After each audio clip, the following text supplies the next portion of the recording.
চলো আগে ভিডিওটা দেখি তারপর ফানি কমেন্টগুলো পড়বো।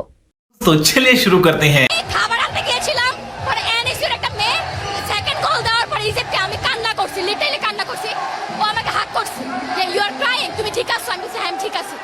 যখন গোলটা দিছে, একটা গোল হয়েছে আর্জেন্টিনা, আমি জাস্ট বলছি আমি আল্লাহর কাছে দোয়া করছি, আমি জানি আল্লাহ আমাকে মাফ করবে না।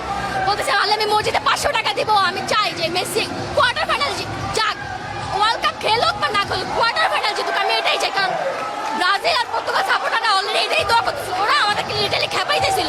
তো এই যে ব্রাজিল সাপোর্টার একটা সামনেই দেখেন, মানে খেপাই দিয়েছিল লিটারালি। তো কি করবো, তো আমি যে দোয়া করতেছিলাম আল্লাহ কোয়ার্টার ফাইনাল ওয়ার্ল্ড কাপ পরে কোয়ার্টার ফাইনাল, ওয়ার্ল্ড কাপের থেকেও বেশি।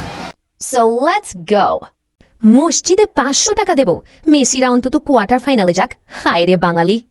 और अभी तो रुको, क्लाइमैक्स अभी बाकी। ভাই এ পাবনা থেকে ছাড়া পাইলো কেমনে?